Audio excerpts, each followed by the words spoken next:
TV.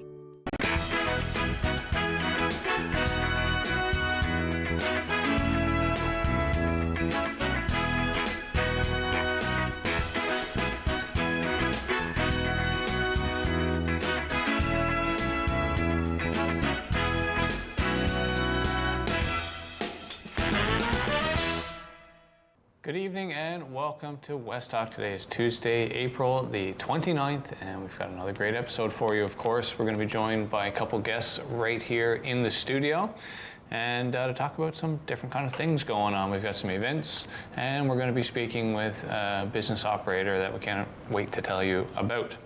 But first, in studio, sitting with me right now, I have some representatives from the Silver Blades, which is a skating club right here in Brook.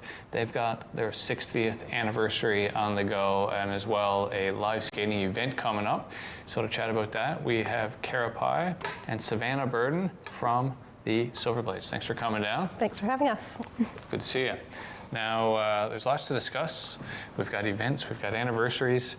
But 60 seems like a big number. So 60 years of Silver Blades right here in Brook. Right here in Brook. We started at Humber Gardens way back when. Which is now a grocery store? Yes, now a grocery store in the Kinsman Arena. Yeah. And I skated there myself as a young kid. In Silver Blades? In Silver Blades, okay. Yeah. Didn't go quite as high as Savannah, some of the girls, but I did start out as a skater.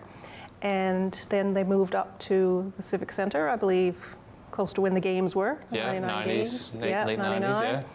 And we've been on the go ever since. Yeah. Wow. 10 years ago when we celebrated our 50th, we were excited to have Tessa and Scott join us for the ice show. Olympians, yeah. And so it's been a great run.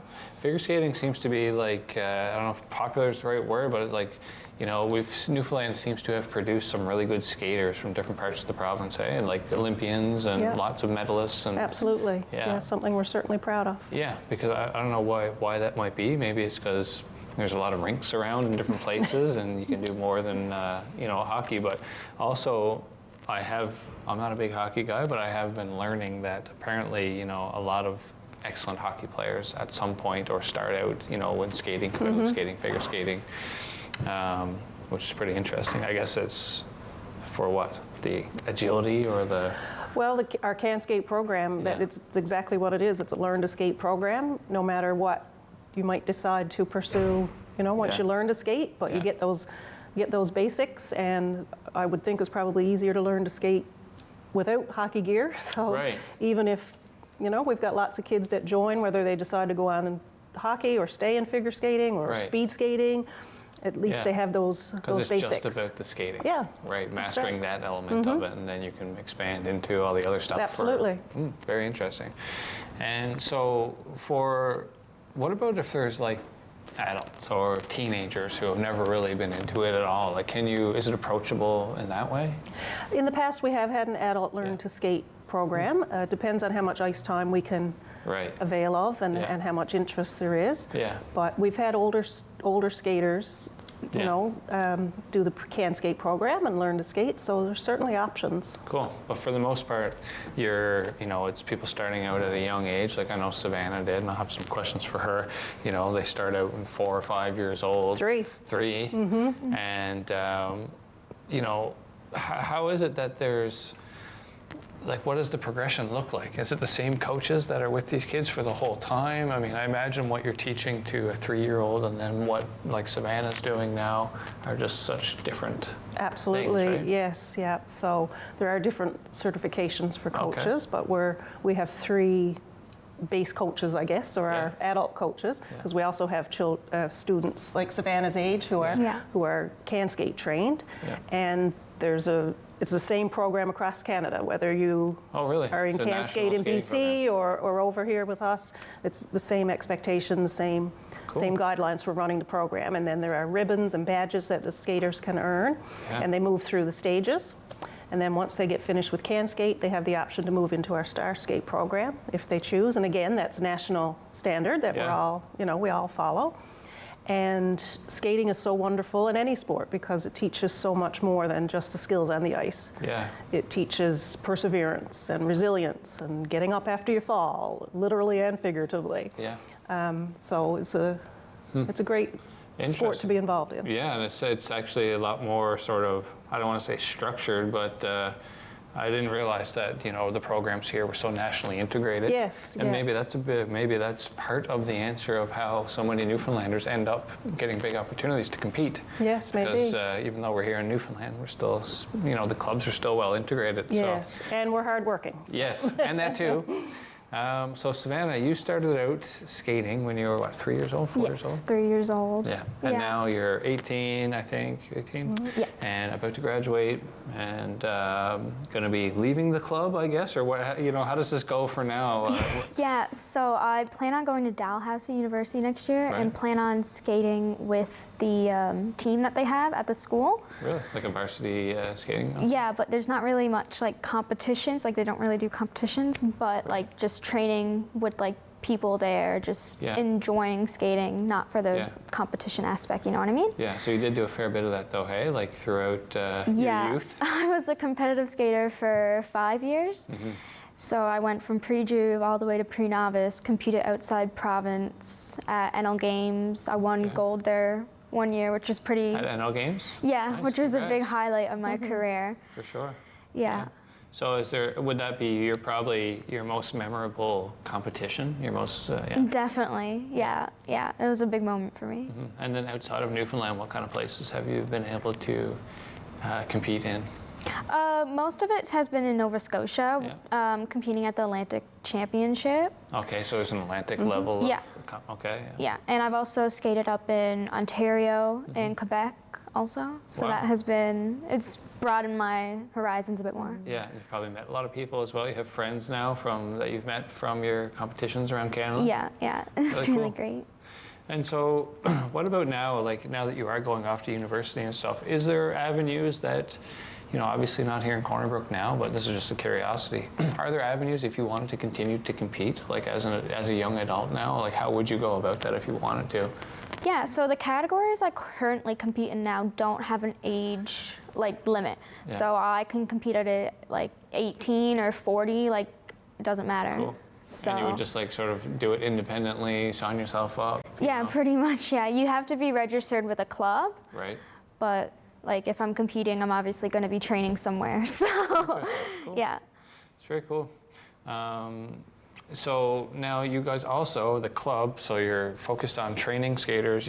I asked you off camera, it sounds like you have a tremendous amount of registrants, you know, over 160 kids or young people who are in Silver Blades now. And as a way of showcasing that and potentially fundraising, you guys are putting off these big events, like a couple times a year, maybe, but one big one every year. Yes. The big Silver Blades annual show that happens at the Civic Center. How long? Do you know how long that's been going on for? Like a big annual do like Oh this? my goodness, we've been doing ice shows for decades. Right. Yes, back at Humber Gardens there were ice shows. Yes. Yeah. And then for a long time during Carnival, there were figure skaters that were brought in as a part of the Carnival opening and closing ceremonies and such. So it's been a long time, but the annual ice show is the icing on the cake. Yeah. Yeah. Yeah, I think maybe that's when I think back last time we spoke to Caitlin, so that's a good segue because our viewers have been exposed briefly to skating events when we promoted the Stars on Ice that came through, right? And she painted a picture for the viewer of what a skating show looks like for somebody who hasn't maybe been at one, right? And it seemed very exciting. Yes. And so now you guys, you have your big annual show coming up. It's on May 10th, and it's going to be starring the famed Newfoundland Olympian, Caitlin Osmond. Yes. And now I know that this show is filled with mystery, lots of surprises for the guests every year who come back, keeping it fresh, even for the skaters who are going to be involved in it. They even don't really know what's fully on the go, except for that Caitlin Osmond's going to be out. That's right. So what can you tell us about the show that's coming up on May 10th? Well, it's going to be a great event. We're really looking forward to it. The show is going to start at 7 o'clock. Yeah. And it showcases our skaters from the smallest little 3 and 4 year olds right on up to our graduating skater, Savannah. Maybe an opportunity for a little alumni event. I don't want to give too much away. And it's always a wonderful evening. Yeah. We order the costumes, we rent them from Quebec. So they come in, and so all the skaters will have costumes to wear. And our choreographer is a former Silver Blade skater, Alexandra Young. So she comes in, choreograph the show. The skaters don't know anything about what's planned. Yeah. It's all a surprise for them. They'll find out when we start practices on May 4th. They find out what the theme is and the music and everything. And it's really exciting. For a lot of the skaters, it's as exciting as Christmas. Right. And sometimes, as soon as one ice show is over, they're counting down till next year. Yeah, well, I mean, I guess this is like the thing. This is what you work towards. This is a big opportunity to showcase your skills and really put it on for your family and friends as well, who have been supporting. I guess, you know, everybody loves to come out to these shows. Yes, and, you know, not everybody wants to compete. And that's, you know, skating is about being active for life. And this is another opportunity for everybody to showcase what they've learned and what they've accomplished during the year. That's a good point, too, is really to make that distinction between going out to watch, like, say, a skating competition, a competitive event, versus this, which is just all about appreciation of the sport and having fun and showing what the club can do. Yeah, and it's a very high-end production. It's, you know, there's lights, there's music, there's well, this is what I've heard, right? It's a spectacle, and I know you even have, I mean, you're going to be pulling out surprises, other people from the community. I know even some of like the minor hockey crowd comes out and will be part of the show as well. Yeah, there's always a number with our senior skaters and the hockey, some of the older hockey players.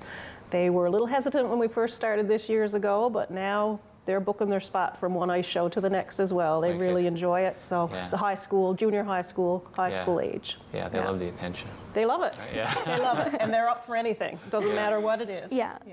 That's amazing. Yeah. Well, I mean, I can't imagine what more we can say about that. It's going to be the ultimate way to go out and check out what this club can do, see all the talent ranging from 3 to 18 years old, and even Olympian Caitlin Osmond. Absolutely. And you guys have tickets on right now at an early bird discounted rate. Yes. Yeah, yep. So it's $27.50 for an adult, or if you're 18 or under, or 60 or over, it's only $18.50. That's right.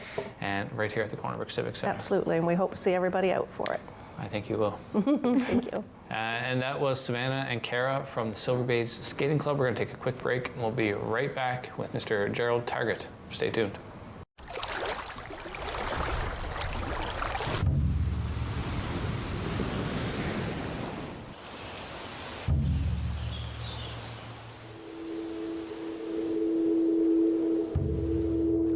Come to where the land and the spirits are intertwined.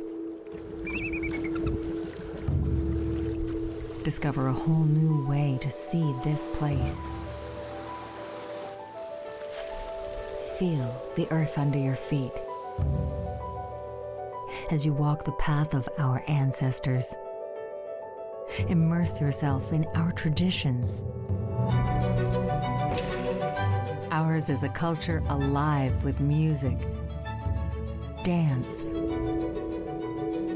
art, nature, and adventure.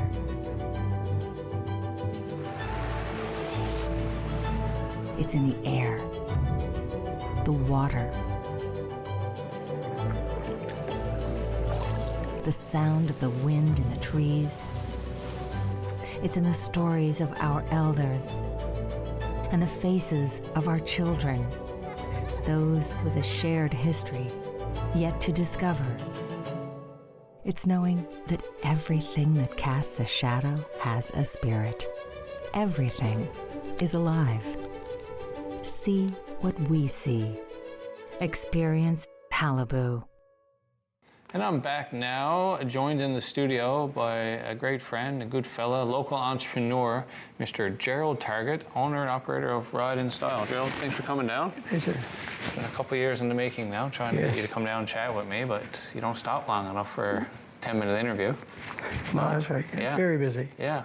Yeah. So I wanted to get you in today because I like what you're doing, and I think that you're offering something really different in the community, and it's a good thing to talk about, right? So for the audience, since this is your Westtalk debut, when we first met in 2021, you had started a new business, and I was in management up at Marble, and you came up with a business card and introduced yourself as Gerald with Ride in Style, and you were providing luxury, high-end transportation services, right?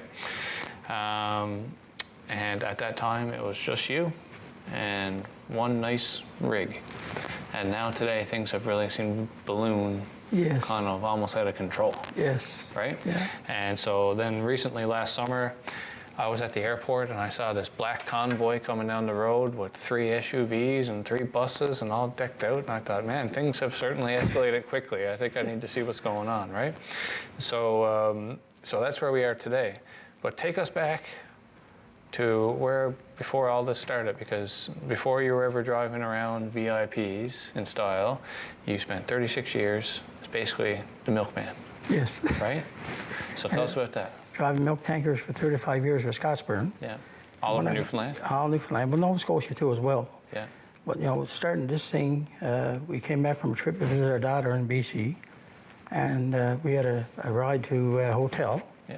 And there was 4 ladies from Houston, Texas with us, and they never had a very good experience with their ride. Coming back home? Yeah, coming to the airport, right? Yeah. And I said, she said, have you got anything better to offer than this? They were pretty upset. Yeah. I said, maybe I do. So it started from that, and that was on a Sunday, and Monday I flew to Toronto because COVID was ending and there was nothing available here. So I flew there and picked up a brand new SUV, and I thought I was going to start the next week, but starting the business takes a lot more than that to get it all legalized and everything else. Yeah. So the car was in driveway for actually like 2.5 months before I right? Yeah. But that's where it took off from. I just expected me to be going back and forth the highway, picking up the people at the airport, and going back and forth like that. And Yeah, because you knew that there was a class of traveler, type of traveler who were willing to pay a couple bucks more for sort of a higher end experience than just say jumping in a standard taxi, right? And you expected, I guess, to be busy enough with that market alone if you could really capture that market, eh? I was hoping so, that they were going to start. Right, yeah. So, but I guess that required right off the bat, I'm sure you realized that you needed to have some good partners and good partnerships in place to be able to get those opportunities in the first place, eh? But at the time, I had nobody. I was just me, and Yeah.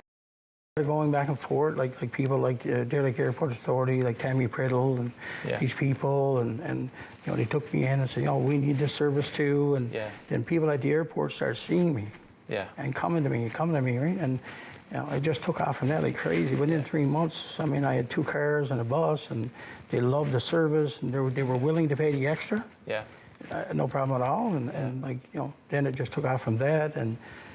Like Nalita and ITAC and like Rob Thomas's and Caroline Swan and everybody start helping me. Like, everybody's bought in. Yeah, I think there's a reason for that too. Is I think as you are also able to help them, right? Because there is this gap, and what you're putting forward is something that I think a lot of people want, especially the tourism operators, but also the big companies. Oh. So I think like one thing that probably surprises people is. How many sort of VIPs will say travel through this region on a regular basis, like extremely wealthy people, CEOs, like I know you're not here to name drop, but can you give an idea of the type of activity that goes on, even just through the airport? It is amazing how many people. I never thought there was such a. I mean, I picked up people, took them to St. Barnard fishing in their $80 million drop down their $80 million jet, and take them back to their jet. I mean, only a couple of days ago, I had VIPs from Brazil. Yes, I ran into you at dinner. And when I first picked up the first billionaire, and there's a lot of them. Yeah. I like, what am I going to say to this guy? And we're going down the road, and they carry their people with them, and they're looking in the back. I mean, this guy was having a big conversation, and they said, I've never seen that before, right? But now, for me, like picking the people, they're just like you and I. Yeah. Yeah. Really, really nice people. Yeah, and what type of things are you noticing that is causing all this activity of all this sort of this high-end travel and stuff? Well, people love Newfoundland as a whole. They love the West Coast. They love to go to Grossmorn. They love to go to Port-au-Port. And they love to meet people. So it's a lot of leisure travel too. Like it's not just business people just going to the mines and stuff like that. It's also just like sort of high-end travelers trying to have a vacation in Newfoundland. Yeah, I get a lot of like high-end people just want to come here for vacation. They spend 2 or 3 days here or a week here. Like I've had people come here for like 2 days and they end up staying the full week. because they love the guys with me that's working, the drivers, and like the Bruces, Ryans, and Randy, and Don Brown, and like they just love the guys I got. And like without these guys working with me, I wouldn't be where I am today. Well, that's what makes it, right? Is because you are you, and when you came and introduced yourself, I think people buy into you really easy, right? And I think this is a big thing. Like when you show up at the airport, the reason you got noticed because you're noticeable. You guys are all standing very professionally, very clean vehicles. Everything is nice and professional looking. But I mean, I guess once you started getting so busy, you realized I'm going to need more rigs, which means I need more drivers. Yes. And then, of course, it becomes harder to control the quality. You know, because you're not there anymore now. And you need to know that the people in that bus are having as good of experience as you would deliver yourself. Yes, and that's why I say, like, without the guys, you couldn't get any better. Yeah. Like, you know, and they portray what riding style is all about. Yeah. You know, and all the people, the reviews and stuff. Yeah. You know, there's really good reviews, like I said, and all these tour companies. When I started, I never started to take work from anybody. I went in there and I said, you know, if you want me, I'm here. And like now I have pretty much every tour company coming to the Deer Lake Airport, and they love what we're doing. And, you know, I just got another bus a month ago, another bus. So how many, take us through the fleet here now real quick. You started off with one, like you had like a Yukon or an Escalade or something in the beginning. Yes. Right? And so now today, what's the parking lot? I got two brand new Yukons. I got the 214 passenger, and I got the 24 passenger coach, and a 36 passenger coach. And again, my vehicles are all leather interior. They're high-end units. They're not buses. They're coaches. Wi-Fi, air Wi-Fi, TVs. Yeah. I just, you know, I put defibrillators on the buses as well for people. It's something I really wanted to do. I put even recently, I just got Starlink. I saw that, yeah. Because I got tourists that's going, like a lot of, I do fam tours as well. Yeah. People come from Germany that's going to Labrador. So I felt, you know what, if I can do the Starlink, they would really, they don't know I have it yet, but they're going to be really surprised to see that I want quality and I want to keep raising the bar. Especially for, like you said, fam tour travel writers and the professionals and stuff as well. They'll really appreciate that. So things have really grown pretty fast. It was like, it's unimaginable. And so now, like, so you started out focusing on the high-end transportation, the business travelers and stuff coming through the airport. Now, you're down at the port. You know, we see you down at the port, and again, very recognizable. You look at the port on a day when all the cruise ships are in, you see a fleet of school buses, right? And the drivers and the guides, and you look over here and you see the riding style, black bus, nice coach, buddy wearing a tie, you know, the whole thing. So it does stand out. So the cruise ship opportunities took off for you guys, I know as well. And you're doing private tours, you're doing your own tours that you offer now. So people can just call Riding Style and book a full-on custom tour of Bay of Islands or whatever. I'm pretty much sold out for the summer again. Yeah. And into 26 as well. Like, and again, the Port Authority, when I went down there first, I mean, you know, you're really supposed to go through the cruise ships, and I understand that. And as you know, I started my own little thing and doing my own website. Like I said, Jeremy Osmond done a fantastic job on my website. Very nice website. And people book it from that. And like Jennifer and Patty at the cruise port thing, they were amazing too, to allow me in there, to be on there. And you know, when I pre-sell my thing, and like that grew crazy. And obviously, the demand was there. Yeah. Like if I'm selling hundreds of tours, I mean, if I wasn't there, they're filled up at their capacity. You know, the other people that does have the contract, and you know, even working with them, I helped them with a lot last year too. Like they had troubles, this and that, like you were there for them. And we all work together.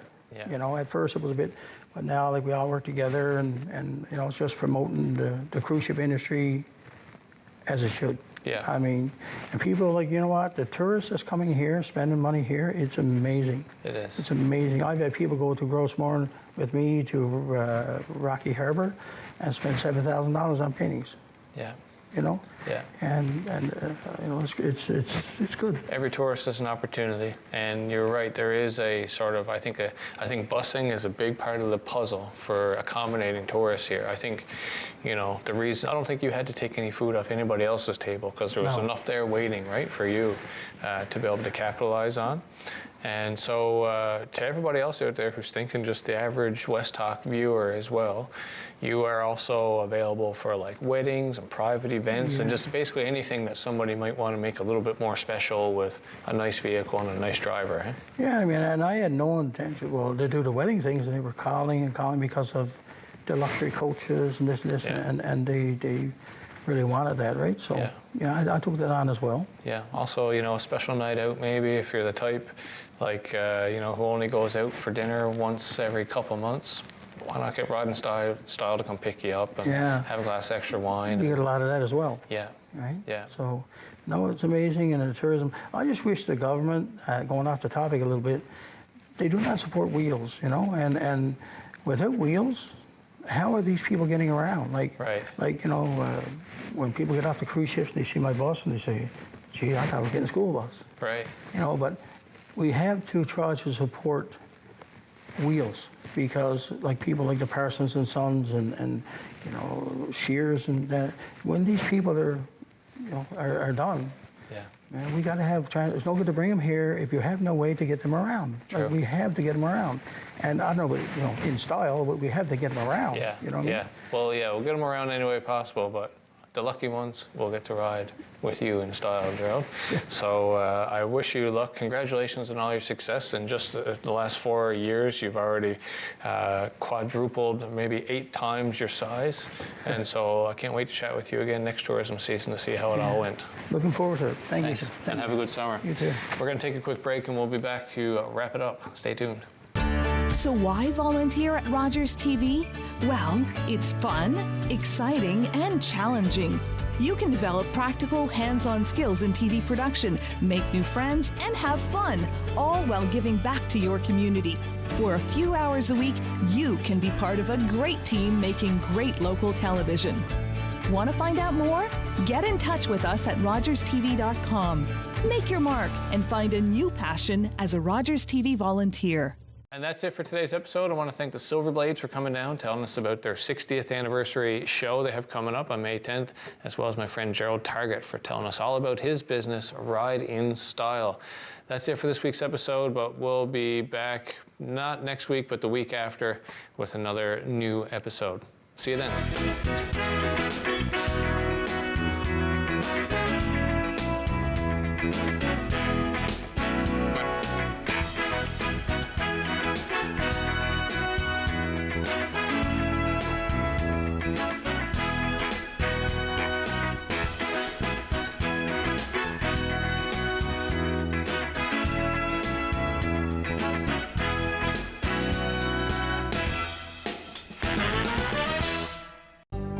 If you have a comment about this program, we'd love to hear it.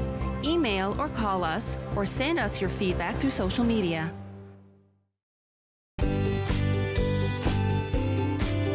You're watching Rogers TV. This is a perfectly healthy child. What's unhealthy are birth alerts. A racist practice that may stop this Indigenous mother from going home with her newborn.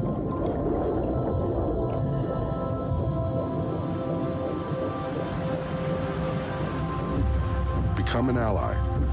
Rise above racism in healthcare.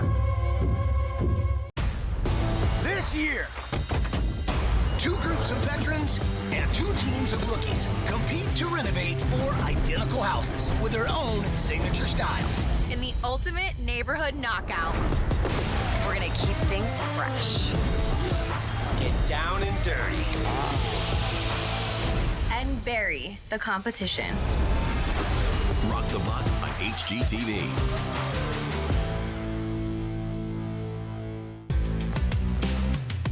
This is Rogers TV. This is a brain in urgent need of mental health care. But because